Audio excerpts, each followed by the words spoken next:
Iniciando a gravação, bom dia, estamos aqui com os alunos do 9º ano do Colégio Drummond Ponte Rasa, 9º ano A e B. Compartilhar a tela com vocês. Estão vendo minha tela? Sim. Muito bem.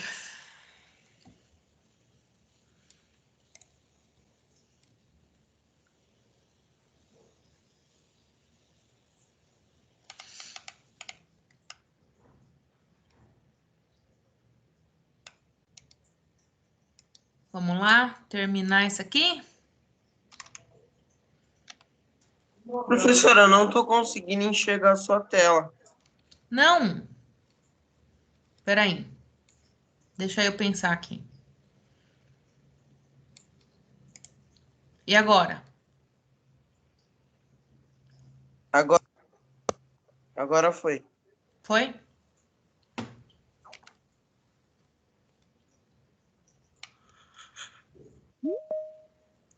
Vou passar a bateriazinha para vocês. Bem legal. Peraí. Deveria ter fechado aqui.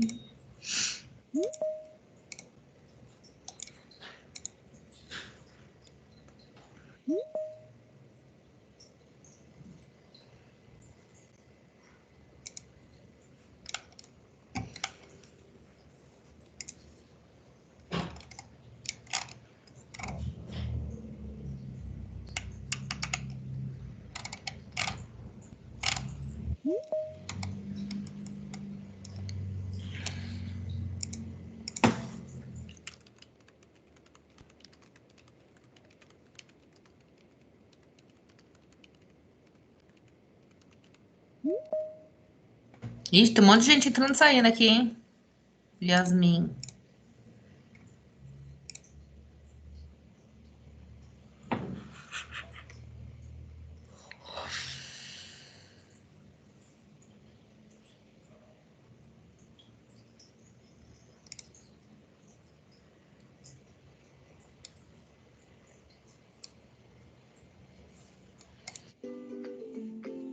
Durante a divisão celular, podem ocorrer alterações do tipo estruturais, ou seja, não há modificações na quantidade de cromossomos, mas sim na sequência do próprio cromossomo.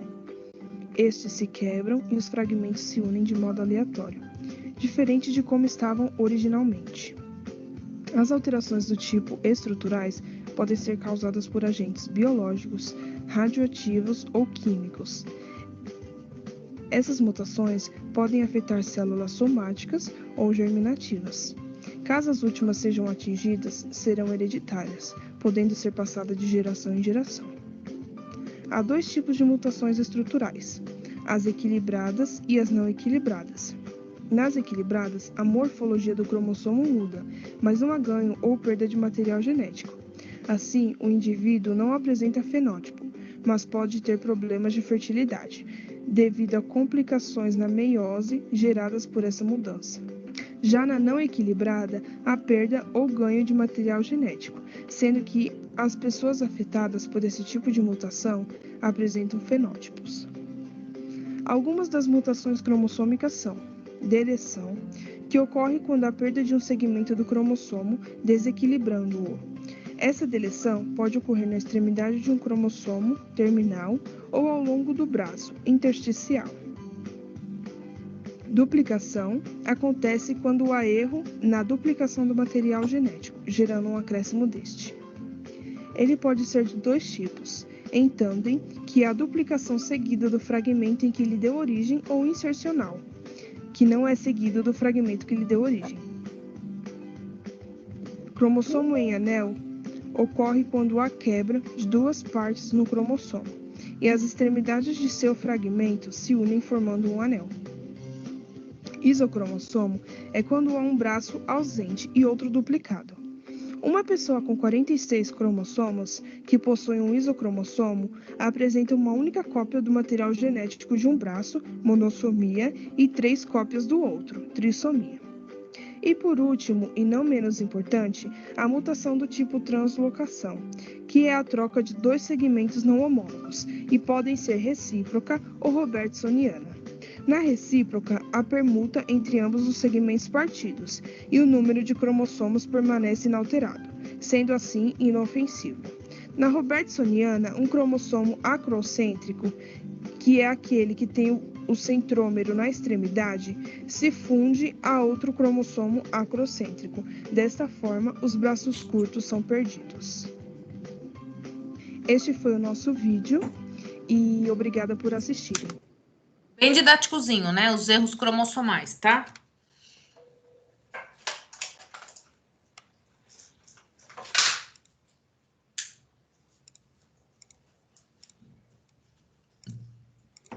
Deixa eu passar esse aqui para um pessoal aqui também que tem que ver.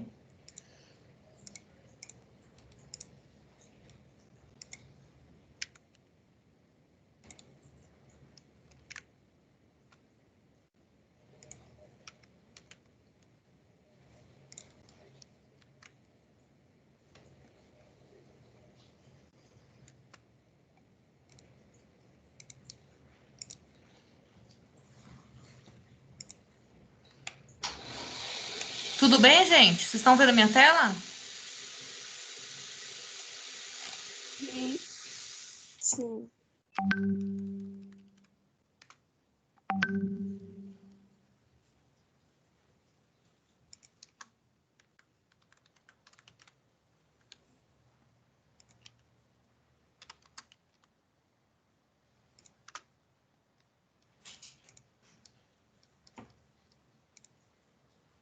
Gostou? Se inscreve aí no canal, deixa o Não, like. fica quieto aí. Quero uma animação.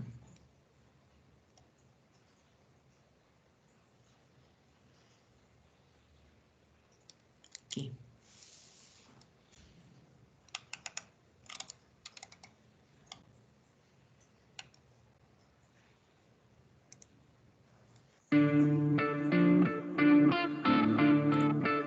O Centro de Medicina Personalizada Genômica Einstein é o primeiro da América Latina e vai trazer, dentro da sua atuação, aquilo que nos interessa, que é a melhor saúde, através do match, do perfil genético com o melhor diagnóstico e tratamento.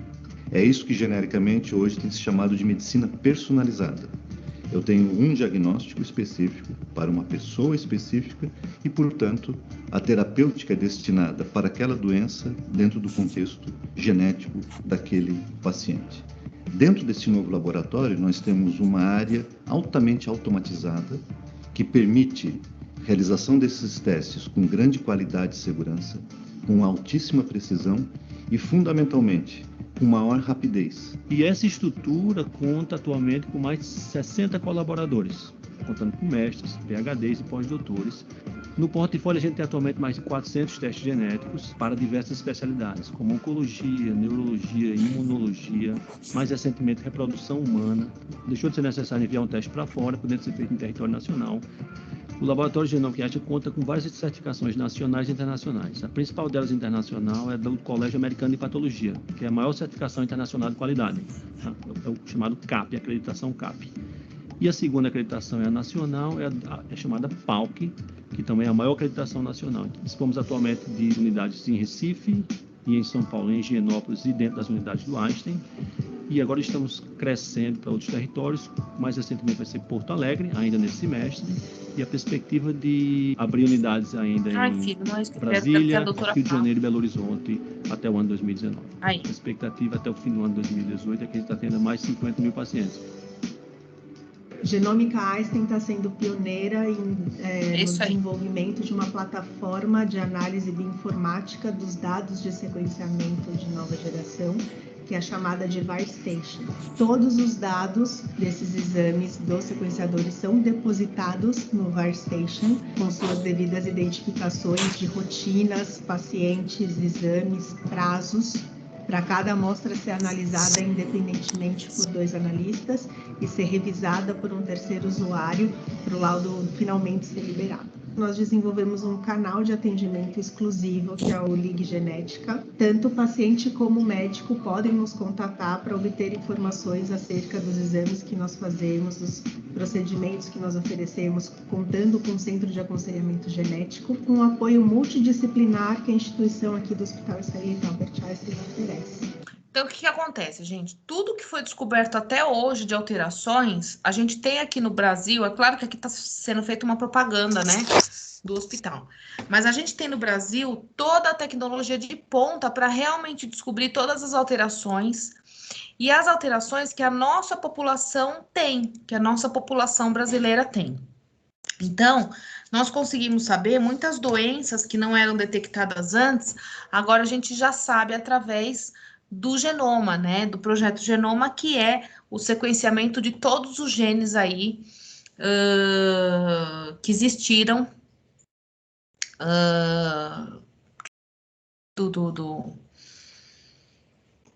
de todos os organismos vivos, tá? Tudo bem até aqui?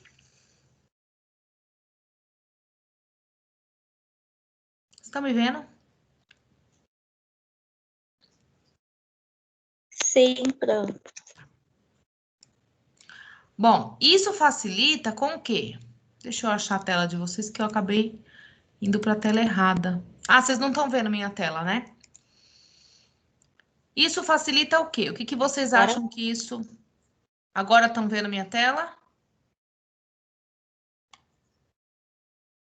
Não. Ainda não. Não. Peraí.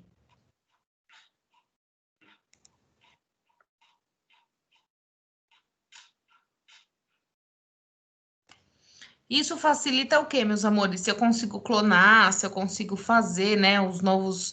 Aquilo ali a gente estava falando do humano, né? Mas se eu consigo clonar, se eu consigo saber de todas as diversidades das espécies que tiveram, o que acaba acontecendo? Vocês têm ideia? Se a gente consegue, né, todas essas informações desses genes e desses cromossomos, vocês têm ideia do que a gente consegue fazer?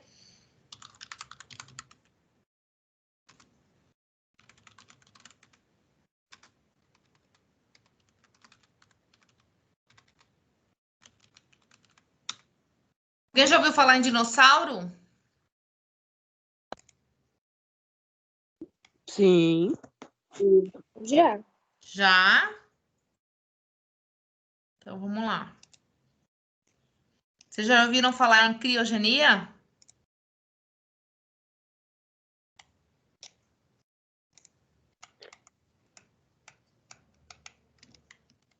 Não. Não? Peraí, deixa eu mostrar para vocês. Eu me lembro. Vou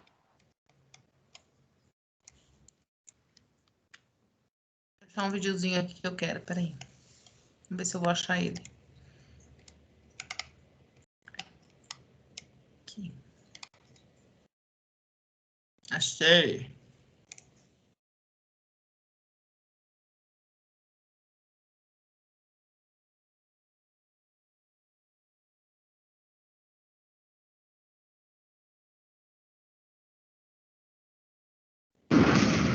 Um novo hospedeiro.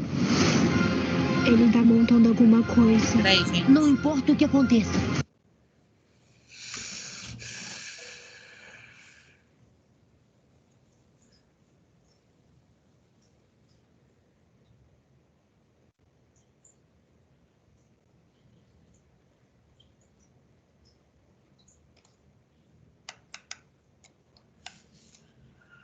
Aí ele tá. Pensei que era o vídeo da reportagem, caramba. Então vamos lá. Tá vendo essas sementes aqui? Tá vendo essa pedrinha aqui? Essa pedrinha aqui foi encontrada no permafrost, tá? São gelos, né? São sementes congeladas dentro de uma pedra de gelo, tá? Que foram replantadas da época do Pleistoceno, ou seja, após 32 mil anos, né? Vou colocar aqui as imagens do Pleistoceno, ó. Onde a gente tinha lá os mamutes, né? Quando a gente teve a primeira era do gelo, tá? Ok? Não. Estão vendo aqui? As eras do gelo que a gente teve os congelamentos, né? Então, quem que eu tinha aqui? Eu tinha o mamute, o mastodonte, né? Ficou sem essas duas faunas, né? Esses dois tipos de animais. Aí, o que acontece? A gente consegue ver isso através da paleontologia. Então, eu tenho lá os ossos. Inclusive, foi encontrado um mamute congelado. Vocês lembram disso, não? Sim. Sim. Vou linkar agora a biologia no que a gente estava falando, tá? De ecologia de conservação. Então, ó, mamute preservado em gelo é encontrado, né, ó, com sangue e tudo, ou seja, em estado líquido. O sangue dele estava em estado líquido. Então, a gente consegue pegar... Ixi, esqueci que o Globo não dá e nem o Estadão. A gente consegue pegar esse filhote de mamute, né, que foi congelado, a gente consegue clonar ele, a gente consegue fazer um novo ser dele. O que vocês acham? Dá para eu reviver? Eu acho que não. Eu Que também mais? acho que não.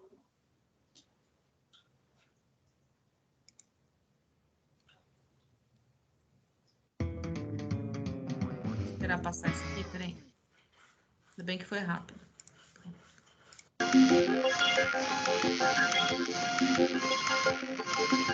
Science. Só um minuto, gente, que eu não sei se eu tô gravando. Deixa eu ver. Acho que eu tô gravando já? Tô. Tá. Já, Pro. Uma equipa internacional russa encontrou recentemente resquícios bem preservados de um mamute lanoso. Os achados incluem algum pelo e medula óssea do animal. A descoberta foi feita durante uma viagem de investigação na província siberiana de Yakutia.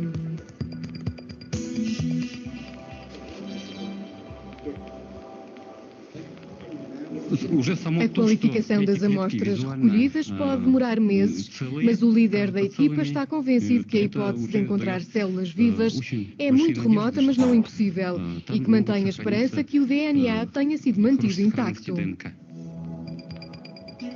Os cientistas já decifraram a maior parte do código genético do mamute através das bolas de pelo congeladas no gelo siberiano. Alguns acreditam que é possível recriar o animal pré-histórico se forem encontradas células vivas. Já na Holanda foi descoberto um esqueleto de mosasaurus. Os mosassauros são répteis marinhos já extintos e viveram na era dos dinossauros há mais de 65 milhões de anos. Na época, a zona em redor de Maastricht estava coberta por um mar raso tropical. Vemos os ossos por aqui espalhados e não é como um esqueleto completo. Estão numa zona muito vasta porque o animal morto, a carcaça, acabou no fundo do mar. Os tubarões rasgaram-na e temos ossos e pequenos pedaços praticamente por todo lado. Parece uma selva.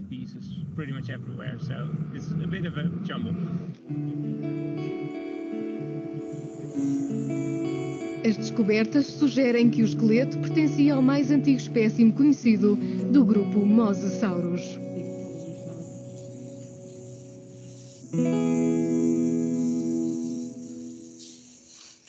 Bom, é possível? Sim, se a gente tiver material suficiente, né, vivo e líquido, a gente consegue sim clonar esses animais, tá? A gente consegue sim revivê-los. Óbvio que isso está acontecendo, né, ó. Clonagem de materiais de animais extintos. Não só animais, mas também de sementes, né? Pro, Oi, amor. você falou que no vídeo tá falando que se encontrar células vivas pode voltar, o mamute pode fazer um mamute de novo, né? Sim. Mas não iria viver se o habitat dele não tem mais. Então, aí a gente tinha que levar ele realmente para o Polo Norte, né? Se o habitat dele era lá. Agora, aí o que acontece? Exatamente nesse... Perfeita a sua pergunta. Parabéns pela sua pergunta. O que acontece se eu reviver? Eu não preciso reviver um mamute, tá? O que a gente está falando do mamute é um animal grande. Mas o que acontece se eu reviver Eu queria mostrar aqui para vocês. Vamos ver se vocês estão vendo minha tela, hein? Acho que é essa que eu tô. O que acontece se eu reviver, por exemplo, as sementes que eu achei? Aquelas sementes que foram germinadas, né? Lembra que eu mostrei a sementinha congelada? Sim. Essa sementinha congelada foi plantada? Foi. E aí, essa semente congelada, depois de plantada, deu planta? Cadê? Deixa eu achar aqui. Fecha, fecha, senão tem muita coisa aberta aqui. Aqui. A plantinha, ela funcionou? Funcionou ela aqui, ó. Aí eu pergunto para vocês. Junto com essa planta pode vir o quê? Bactérias, vírus? Pode vir pragas, né? Vamos dizer assim. E essas pragas, esse DNA de pragas, pode exatamente pegar nas que estão hoje e dizimar outras espécies? Sim. Como pode ser produtivo também, tá? Então, a gente fala dos animais, mas eu também tenho plantas, eu também tenho bactérias, eu também tenho DNA de vírus, que podem ser revividos quando a gente descongela isso daí, que já foi perdido numa era de gelo, tá? Obviamente que na semente dificilmente eu vou ter esse organismo, mas no gelo que estava junto poderia estar congelado, tudo bem?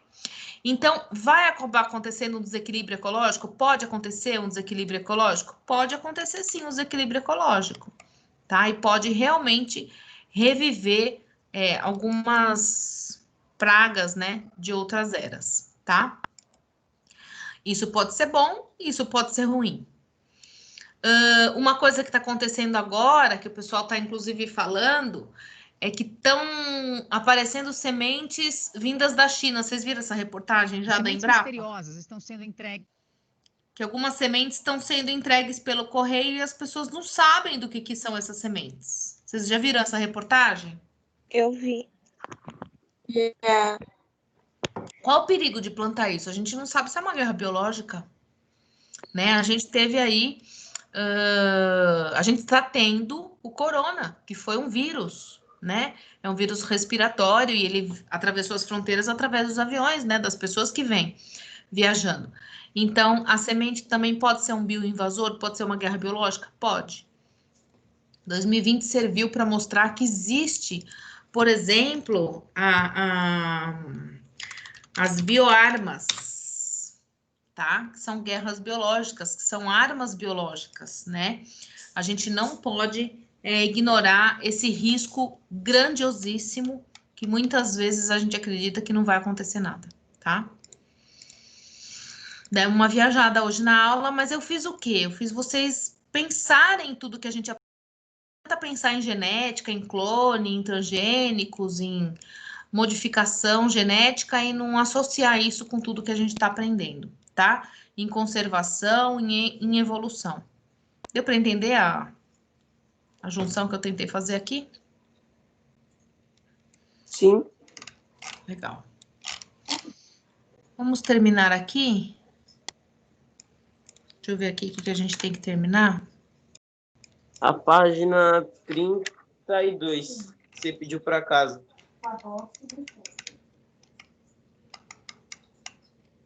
Era 2 exercícios só, pro. Vamos corrigir? A Bosse. Conseguem ver minha tela? Sim. Sim. Sim. Mudanças climáticas, né?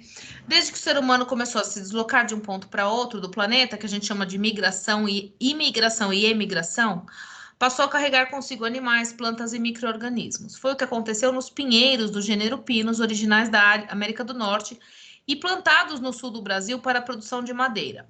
Deixa eu falar uma coisinha para vocês, ó. Ele era da América do Norte. Aí eu vim e plantei no Brasil. Então, no Brasil, ele é uma espécie exótica, porque ele não nasceu aqui, tá? Hoje, essa planta se tornou invasora, que causa grandes prejuízos no ecossistema local. Por quê? Porque ele não era para cá, e eu não tenho quem preda, não tenho quem come essa planta. Em campos abertos, por exemplo, sua copa provoca sombreamento, porque a copa é a parte de cima da árvore, ela vai crescer muito, e aí vai ficar escuro, e as que estão lá embaixo não conseguem sobreviver, prejudicando os vegetais que vivem junto ao solo, que está pertinho do chão, porque ela é muito alta, tá? Por enquanto, o que já está sendo feito é controlar a introdução de novas espécies no Brasil.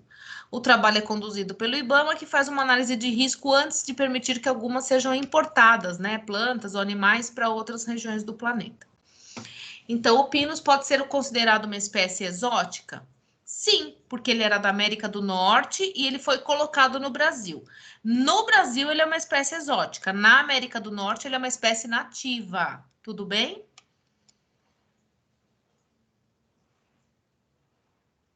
Estão conseguindo me ouvir? Sim.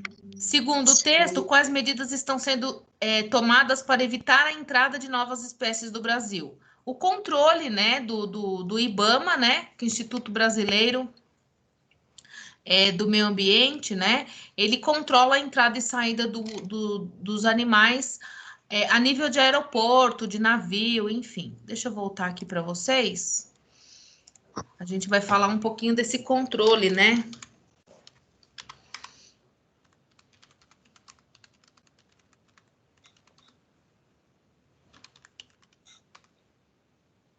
Que, inclusive, essas sementes que estão vindo pelo Japão não estão sendo controladas. China, Japão, né? Sei lá. Não estão sendo controladas, tá? Isso é um grande problema.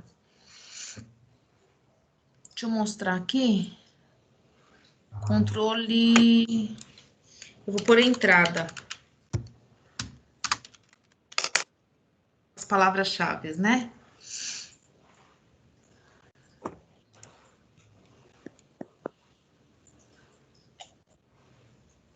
Vocês podem entrar aqui no site do IBAMA, tá? Só para ter noção. Tem muita coisa aqui para a gente ver no site do IBAMA. Instituto Brasileiro do Meio Ambiente. Aqui, legislação. E aqui ele vai falar quem pode e quem não pode. Vocês já viram que a gente não pode, por exemplo, trazer comida de outros lugares, sementes de outros lugares? Eu tenho alguns vídeos. Vocês assistem aquele programa Aeroporto?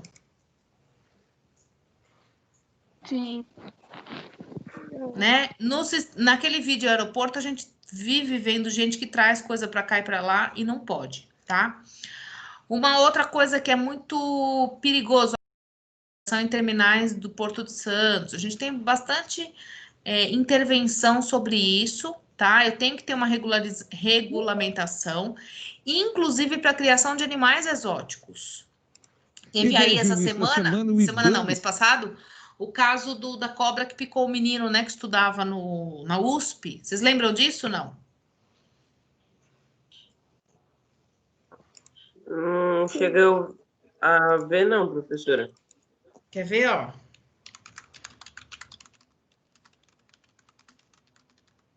Quer ver o que aconteceu com o cara?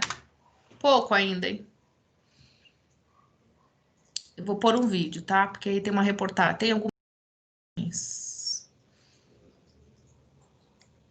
Eu falei mês passado, ó, foi em julho. O negócio passa muito rápido, gente. Vamos nessa aqui. Vamos ver o que aconteceu com esse cara. Obviamente, se ferrou, né? Porque foi picado por uma naja, né? Mas fora isso... Vamos ver se ele foi preso? Estão vendo o vídeo? Sim, mas tá sem sombra. Aqui também tá sem som. Acho que não tem áudio mesmo. Peraí, deixa eu pegar outro.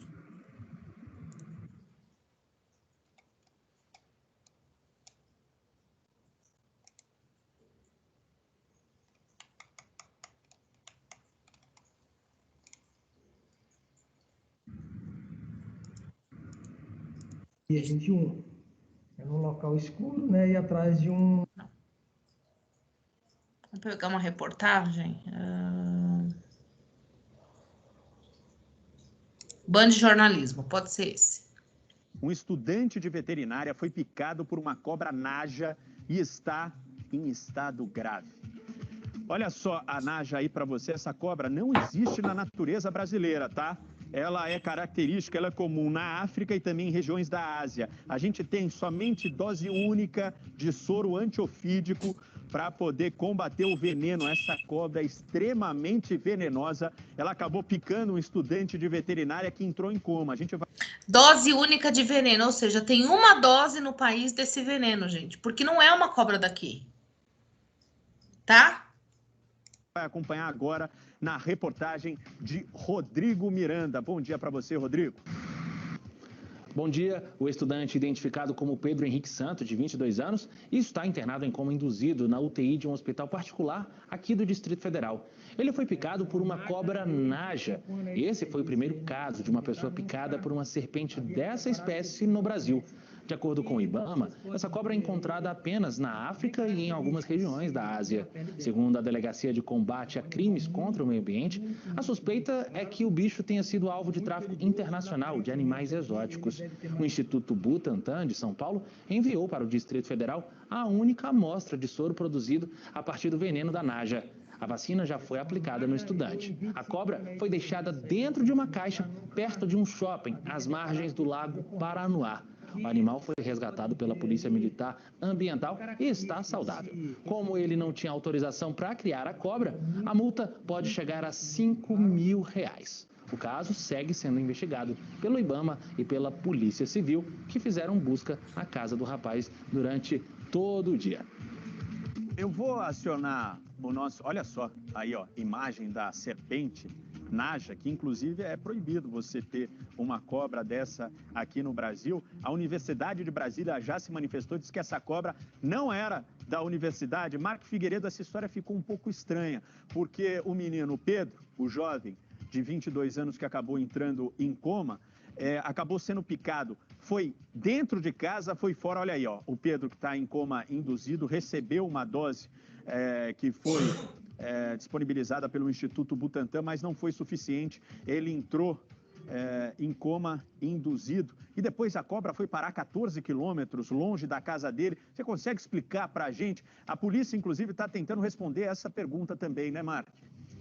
Pois é a grande pergunta, na verdade, viu, JP, que a polícia agora tenta responder, porque, de fato, Pedro Henrique Santos, de 22 anos, esse estudante de medicina veterinária, ele foi picado por essa naja dentro de casa, já tem a confirmação que ele foi picado dentro de casa, só que a cobra apareceu ontem à noite a 14 quilômetros próximo a um shopping, a 14 quilômetros da casa do Pedro. Essa cobra estava atrás de um barranco, um amontoado de areia. A Polícia Civil agora tenta identificar a exata origem da cobra, mas a possibilidade é de que, de fato, a cobra era criada pelo Pedro. A polícia está investigando, a gente acabou de ver aí também na reportagem, a multa para esse caso pode chegar a R$5 mil, porque existe na legislação brasileira a proibição para a criação de animais peçonhentos. Então ele não poderia estar criando essa cobra. A polícia já sabe que ele tinha uma rede social que, estranhamente ou não, já foi apagada, onde nessa rede social ele postava várias cobras nesse perfil, JP. Pois é, Aí eu pergunto para vocês, eles levaram, a família pegou essa cobra e levou embora, perto de um rio. A intenção era que alguém, ou que ela conseguisse escapar, sei lá, e fosse para dentro do rio, tá? Aí pergunto para vocês, o que aconteceria? Ela iria picar outras pessoas. Só? Ia desequilibrar a cadeia alimentar. Ia desequilibrar a cadeia. Você já pensou se essa cobra tivesse ovos?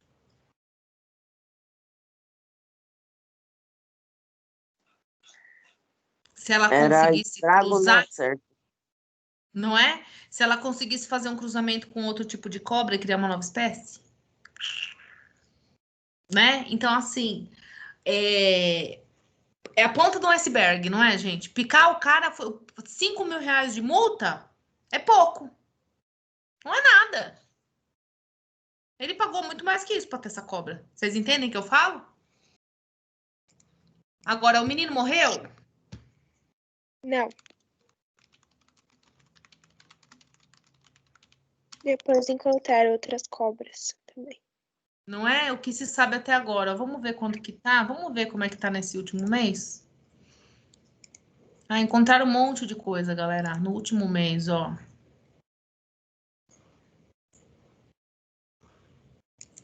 Recebeu alta, o cara tá de volta, claro que ele vai ter sequelas, tá? Porque geralmente ficam sequelas nos rins, no sistema nervoso. Aí soltou o amiguinho, que levou a cobra embora, né?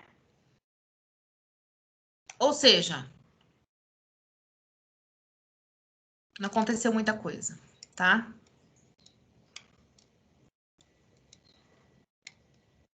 Eu acho que ele deveria ter ficado preso. Sim, também acho, sem dúvida E nenhuma. pra ele pegar outra cobra de novo é 2 palitos. Fácil, né? Ele vai continuar criando, não aconteceu nada. Fora a família, né, gente? Tem um caso, quer ver, ó, tem vários casos, eu não vou colocar em reportagem aqui, vou liberar a tela para a gente poder conversar.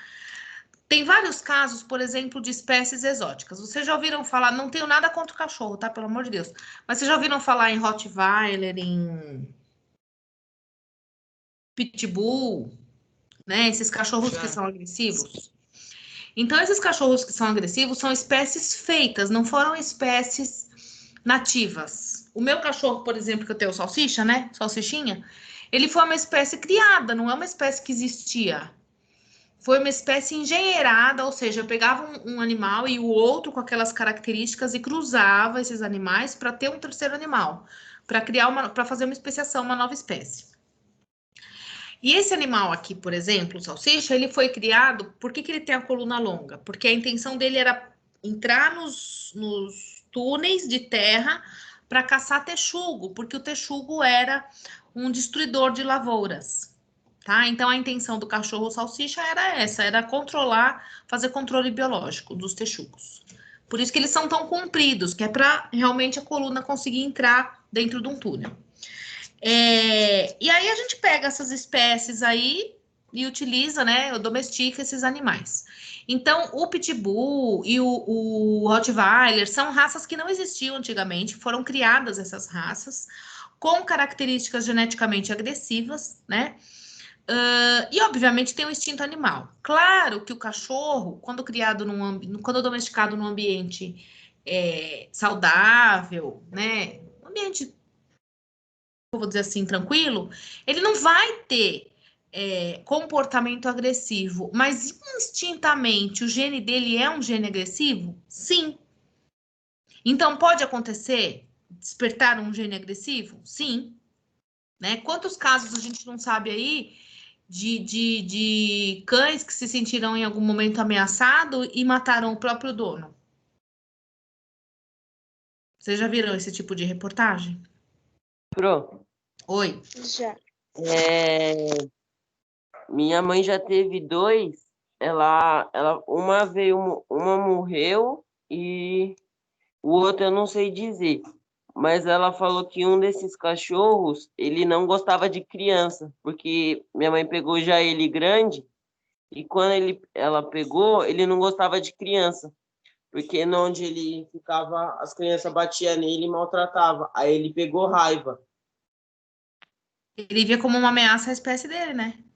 Então. Aí ela teve que dar, senão você ia ficar sem você. Não, mas esse eu ainda não era nascido. Aí era uma. Eu era vivo quando Quem era? O Mamute. Eu dei ele por causa disso. Minha mãe tá aqui falando, o apelido dele era Mamute. Oi. Gente, é muito perigoso. Então, assim, mas por quê, né? Porque ele sofreu uma ameaça instintiva. Então, é o instinto animal, né? É aquela história, sabe? Vocês já ouviram? Uma coisa que eu sempre falava, o meu marido me corrigia. A pessoa chega perto do meu cachorro e fala assim, pode mexer? Ele é bonzinho? Eu falo, imagina, ele é muito bonzinho, pode passar a mão, ele gosta de brincar, papapá, papapá, papapá. E meu marido falava assim, não fala isso. É animal. Um dia ele pega uma pessoa que ele não vai com a cara, você vai levar um processo. É verdade, né, gente? A gente nunca pode subestimar o raciocínio de um animal, né? Então, são as espécies que foram criadas, tá? Poderia acontecer isso com essa cobra também. Bom, vamos ver aqui a apostila de vocês, voltando para a gente terminar. Nós falamos das espécies nativas e exóticas, tá? Falando disso daí. E eu acho que a gente acabou a apostila, hein, gente?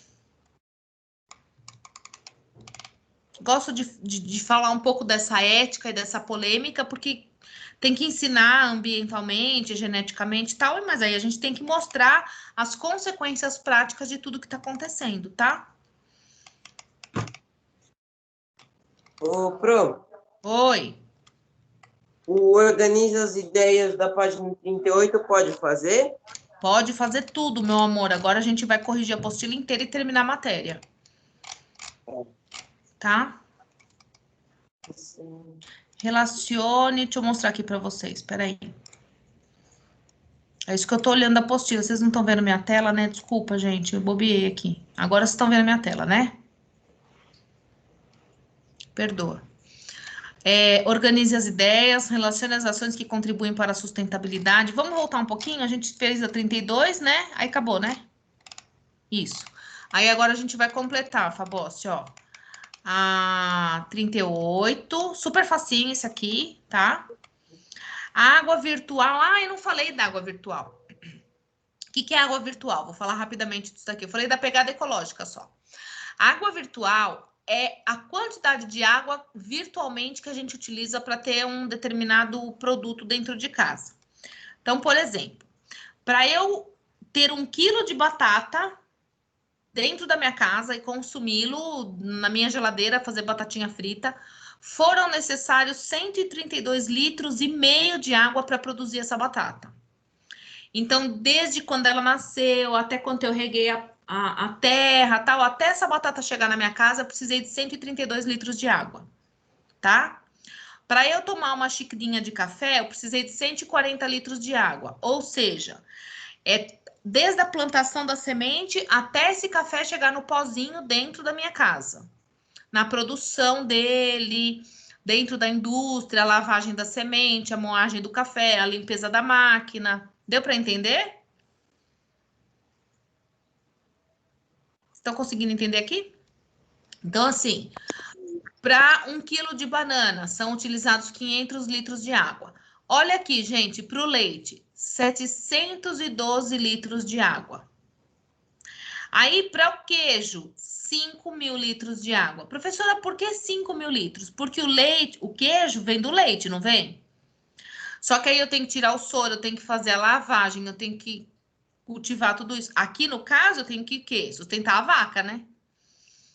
Para 1 quilo de carne, 17.000 litros de água.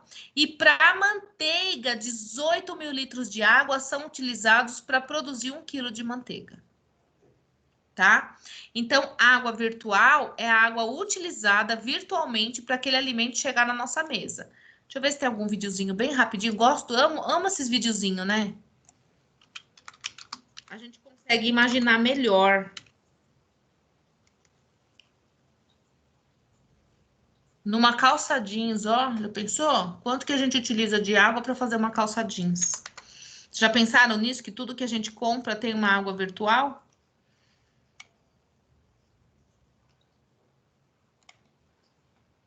Terminar nossa aula aqui, ó, com... Pode ser esse videozinho de 1 minuto? Quanto de água tem uma xícara de café? Resposta fácil: a capacidade do conteúdo da xícara. Mas se usarmos o conceito de água virtual, uma xícara de café tem 140 litros de água. Isso mesmo. Segundo o conceito, a água virtual leva em consideração toda a água usada para fabricar um produto industrial ou um alimento. A ideia partiu do professor John Allan, que recebeu o Prêmio Estocolmo da Água em 2008 por esse conceito inovador. O professor cita como exemplo a produção de 1 tonelada de trigo. Para obter essa quantidade de trigo, são necessárias 100 toneladas de água, ou mais. Uma simples calça jeans se transforma numa vilã quando se aplica o conceito de água virtual. Para que você possa vestir essa calça, são gastos 10.000 litros de água. Mas para este professor do Instituto Internacional da Água em Estocolmo, a indústria de alimentos é a campeã no gasto de água. Segundo ele, a demanda por alimentos vai crescer nos próximos anos. E vai faltar água para acompanhar esse crescimento se continuarmos com os atuais hábitos alimentares. Um ponto que impressiona é o do consumo de carne. Para um único hambúrguer ser produzido, são necessários 2.400 litros de água. Com base nisso, o professor John Allan fez um desafio. Ele propõe que as dietas vegetarianas substituam o consumo da carne, uma saída para quem quer ser ecologicamente correto e contribuir com a redução do consumo da água. Difícil, hein, gente? Né? Mas, por exemplo, ó, só para vocês terem ideia, podem ir, coloca a produção de qualquer material, tá? De qualquer comida.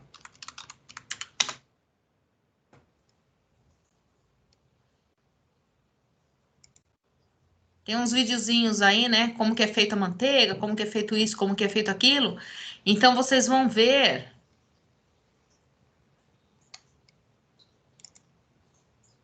Não vou passar o vídeo, óbvio, né? Vou passar rapidinho aqui para vocês. A gente vai vendo o quê? A lavagem.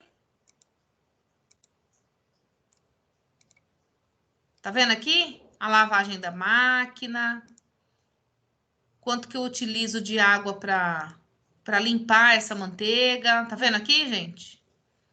Porque eu tenho que tirar todo esse soro, né? Tá? Ó lá, tá vendo aqui, ó? Ó o que tá jogando fora, né? O leitelho, tá vendo? Então, tem que lavar, lavar, lavar, lavar para sair todo esse leitelho. Ó, tá vendo a água sendo desperdiçada aqui? É nesse sentido que eles estão falando, tá?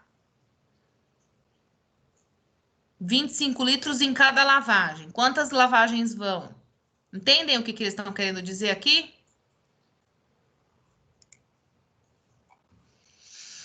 Tranquilo? Sim. Demos uma viajada hoje, né? No espaço. Mas eu gosto das aulas assim. Beijo, chuchus! Amanhã a gente continua corrigindo... Amanhã não, quinta-feira a gente continua corrigindo as apostilas, tá? E arrumando o material. Bruno, vai ter um negócio de presença no Umas positivão? provas. Tá gravado, amor, ó. Consigo ver aqui, são pouquíssimos que estão hoje. Ana, Ângela, tá. Beatriz, Celso, Daphne, Felipe, Gisele, Gustavo, Henry, Letícia, Mariana, Marina, Matheus, Michael, Mireia. Ah, atividade, né? Esqueci. Obrigada, Fabossi. A atividade de presença, tá falando, né? Isso. Boa. Bora lá.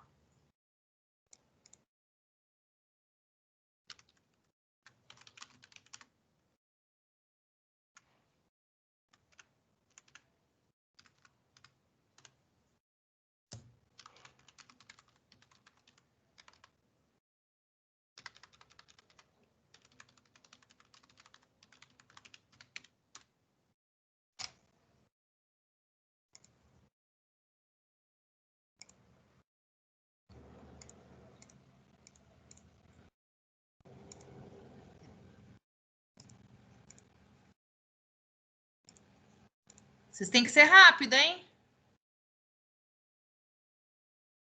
Vou por 3 minutos. Tá bom? Tá bom. Tá. Beijo, Pro.